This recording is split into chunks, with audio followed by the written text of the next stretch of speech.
السلام علیکم، میں عامر کشمیری ہوں اور آپ یوٹیوب چینل دیکھ رہے ہیں۔ تعلیم یافتہ ہونے کا مطلب یہ ہرگز نہیں ہوتا کہ آپ کے پاس ڈگریوں کی بہتات ہو۔ تعلیم یافتہ ہونے کا مطلب یہ نہیں ہوتا کہ آپ کا جو الماری ہے، جو کپبورڈ ہے، وہ آپ کے گولڈ میڈلسٹ سے بھری ہو۔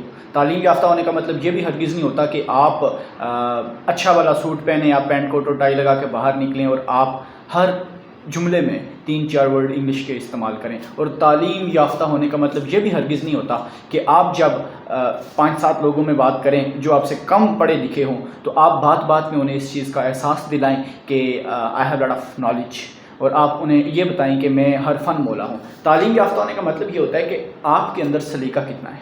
تعلیم یافتہ ہونے کا مطلب یہ ہوتا ہے کہ آپ کتنے رسپانسبل سٹیزن ہیں۔ تعلیم یافتہ ہونے کا مطلب یہ ہوتا ہے کہ آپ جو آپ کے فرائض ہیں حکومت کے یا ریاست کے، وہ جو آپ کو مل رہے ہیں اس کے بدلے میں آپ اپنے حقوق کو کتنا پورا کر رہے ہیں۔ تعلیم یافتہ ہونے کا مطلب یہ ہوتا ہے کہ جو ریاست آپ کے حقوق پورا کر کے آپ کو دے رہی ہے، ملک اور ملک کی جو انفراسٹرکچر ہے پورے کا پورا، جو آپ کی رولنگ باڈی ہوتی ہے، وہ آپ کو آپ کے حقوق اگر مہیا کر کے دے رہا ہے، شیلٹر دے رہا ہے، آپ کو فوڈ دے رہا ہے، آپ کو جو ہے وہ زندگی کی تمام فیسلٹیز دے رہا ہے، تو بدلے میں آپ اپنی ریاست کو، اپنی قوم کو، اپنے لوگوں کو آپ اپنے فرائض کس طرح سے انجام دے رہے ہیں، یہ تعلیم یافتہ ہونے کا مطلب ہوتا ہے۔ تعلیم یافتہ ہونے کا مطلب یہ ہوتا ہے کہ آپ کے اندر جو ہے وہ اخلاقیات کا جو مدار ہے، اخلاقیات کا جو زاویہ ہے، وہ کس حد تک جو ہے ایک با اخلاق آدمی کے اندر جس طرح سے پایا جاتا ہے، کیا آپ کے اندر اتنا موجود ہے یا نہیں۔ تعلیم یافتہ ہونے کا مطلب یہ ہوتا ہے کہ اس وقت جو سویلائزڈ سٹیزن اور سویلائزڈ نیشن ہے دنیا میں، کیا آپ ان کے ساتھ کمپیٹ کر پا رہے ہو؟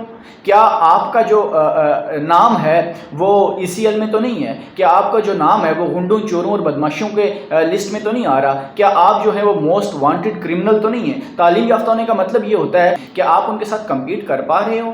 کیا آپ کا جو نام ہے وہ ECL میں تو نہیں ہے؟ کیا آپ کا جو نام ہے وہ گنڈوں، چوروں اور بدماشوں کے لسٹ میں تو نہیں آ رہا؟ کیا آپ جو ہے وہ موسٹ وانٹڈ کرمنل تو نہیں ہے؟ تعلیم یافتہ ہونے کا مطلب یہ ہوتا ہے کہ کہیں آپ اپنے ملک میں لوٹ کسوٹ کر کے اور چوریاں کر کے باہر تو نہیں بھاگے ہوئے۔ تعلیم یافتہ ہونے کا مطلب یہ ہوتا ہے کہ آپ وہاں بیٹھ کے انتظار تو نہیں کر رہے کہ جب میرے ملک میں، جس کو میں لوٹ کر کے آیا ہوں، جہاں پہ میں نے جو چور بازاری کا اپنا بازار گرم کر کے رکھا ہوا تھا، وہ حالات سازگار ہوں گے تو میں واپس جاؤں گا۔ تعلیم یافتہ ہونے کا مطلب یہ ہرگز نہیں ہوتا کہ آپ جو ہے وہ حکومت میں رہتے ہوئے چوریاں کریں، لوٹ کسوٹ کریں، عوام کا حق ماریں، عوام کو، پریگننٹ خواتین کو جو ہے وہ آپ اسٹیٹ فائر ماریں، آپ معصوم اور نہتے شہریوں کے اوپر گولیاں چلائیں، بمباری کریں ان کے اوپر، آپ ان کی جانیں لیں۔ اور تعلیم یافتہ ہونے کا مطلب یہ بھی ہرگز نہیں ہوتا کہ آپ جا کے غلامی کریں، تلوے چاٹیں۔ تعلیم یافتہ ہونے کا مطلب یہ ہرگز نہیں ہوتا کہ جن کی گود میں بیٹھ کے آپ حکومت میں آتے ہیں، جب ان سے آپ کی نہیں بنتی اور آپ اپنی بیڈ گورننس کی وجہ سے حکومت سے نکلتے ہو تو آپ ان کے اوپر بو بو کرنا شروع کر دو، اور آپ یہ کہنا شروع کر دو نام لے لے کے کہ فلاں جنرل، فلاں کرنل اور فلاں جو ہے وہ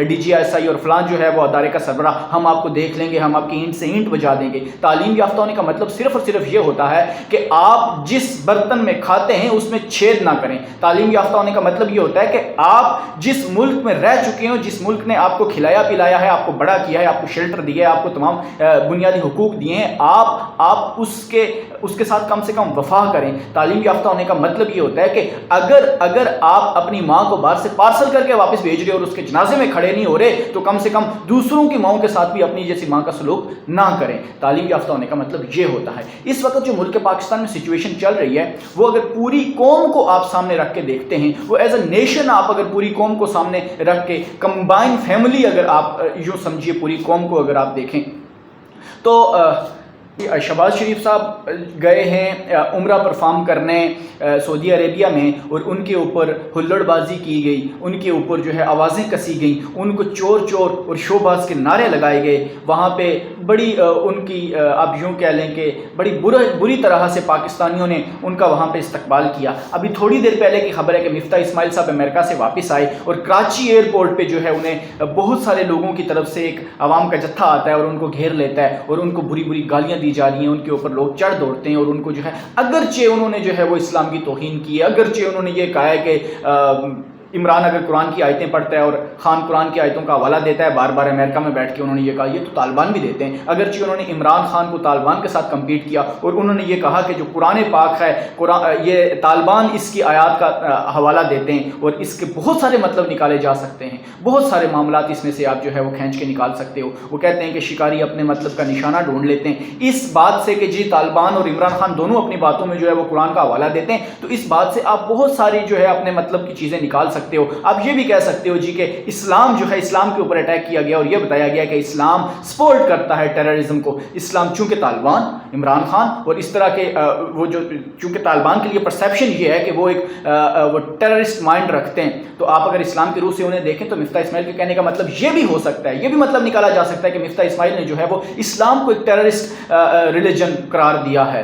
تو یہ ساری چیزیں سامنے رکھتے ہوئے ایک سوال پیدا ہوتا ہے، مفتاح اسماعیل کے اوپر حملہ بولا گیا، شہباز شریف صاحب کے اوپر اور ان کے ساتھ جو عوام یہاں سے گئی تھی، ان کا ایک ڈیلیگیشن گیا تھا مدینہ شریف کے اندر، مسجد نبوی کے باہر، مسجد نبوی کے احاطے میں ان کے اوپر حملہ بولا گیا، یہ سارے معاملات ہوئے۔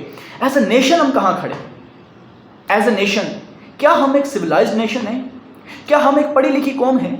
ترقی نہیں کر رہے، دن بدن پیچھے جا رہے ہیں، قرضے چڑھ رہے ہیں، ہمارا روپیہ جو ہے وہ ڈاؤن فال کی طرف جا رہا ہے، ہماری کرنسی ڈاؤن فال کی طرف جا رہی ہے۔ IMF لوگ اس وقت دنیا کی صف میں تو کھڑے ہیں لیکن سب سے آخری صف میں کھڑے ہیں، ہم اس وقت ہر طرف سے پٹ رہے ہیں۔ انٹرنیشنلی جو ہمارا ایک ہماری اس پاکستانی قوم کے لیے جو مائنڈ سیٹ ہے وہ کوئی اتنا اچھا نہیں ہے۔ اس کی وجوہات کیا ہیں؟ اس کی وجوہات یہ ہیں کہ ہم اپنے اوپر ریئلائز کر رہے ہیں کہ اپنی ذات، وہ جو کہتے ہیں کہ اب کریکٹرسٹک بلڈنگ کر رہے ہیں ہم اپنی۔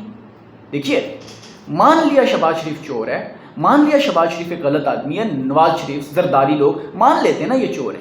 کس نے بتایا؟ ہمیں عمران خان نے بتایا۔ تو مجھے بتائیں کہ کیا عمران خان کی جو باتیں ہیں وہ حرف آخر ہیں، وہ قرآن کے الفاظ ہیں؟ کیا عمران خان غلط نہیں ہو سکتا؟ پرسیپشن ہے نا، پرسیپشن ہے۔ تو آپ مجھے یہ بتائیے کہ کیا ہمیں یہ کرنا چاہیے کہ جا کے مدینہ میں ان کے اوپر چڑھ دوڑیں؟ ہمیں یہ کرنا چاہیے کہ جا کے مدینہ جیسی ایسی بستی میں جہاں پہ ایک مسلمان کا ساری زندگی یہ خواہش رہتی ہے، وہ پائی جوڑتے ہیں اپنی کہ کاش میں وہاں پہ زندہ ہوتے ہوئے مسجد نبوی کو آرام باندھ کے جو ہے مسجد نبوی کو اور خانہ کعبہ کو اپنی زندگی میں جو ہے اپنی آنکھوں سے دیکھ سکوں۔ ہم لوگ وہاں بھی ذاتی دشمنی نہیں چھوڑ رہے، وہاں بھی جا کے ہم بغض اور حسد اور کینہ اپنے دلوں سے نہیں نکال رہے۔ تو کیا یہ ہمارے اس وقت معیار ہیں کہ یا یہ ایک سویلائزڈ نیشن کی نشانی ہے؟ مفتاح اسماعیل کو ہم جو ہے وہ آتے ہی، ملک کے اندر داخل ہوتے ہی، اس بیچارے کو اپنے دیس میں آتے ہی اس کو ہم پکڑ کے جو ہے تو وہ اس کے اس طرح عوام اس کے اوپر حلہ بول دیتی ہے۔ آپ نے اگر ان لوگوں کے خلاف نکلنا ہے، ان لوگوں سے بدلہ لینا ہے، تو ان کو مت دو ووٹ، ان کو بار بار سلیکٹ کر کے مت لاؤ، ان کو آپ جو ہے وہ اپنے ووٹ کے تھرو ان کو اپنے اوپر مسلط مت کرو۔ اس طرح سے ان سے بدلہ لیا جا سکتا ہے، یہ کوئی طریقہ کار نہیں ہے۔ یہ کسی بھی پڑھی لکھی قوم کا، یہ میں 110% کہہ رہا ہوں، دنیا کی کوئی بھی سویلائزڈ نیشن اٹھا لیں، ان کا یہ طریقہ کار ہرگز نہیں ہے۔ ان کا یہ معیار زندگی اور ان کی یہ جو آپ نے اپنے جو مائنڈ سیٹ بنا کے رکھے ہوئے، یہ مائنڈ سیٹ ایک سویلائزڈ نیشن کا ہرگز نہیں ہے۔ تو ہمیں اپنے مائنڈ سیٹ بدلنے ہوں گے، ہمیں اپنے ہمارا جو تھنکنگ لیول ہے اور ہمارے جو کام کرنے کے طریقے ہیں، دوسرے سے نفرت کا اظہار کرنے کے جو ہمارے طریقے ہیں، وہ ہمیں بدلنے ہوں گے۔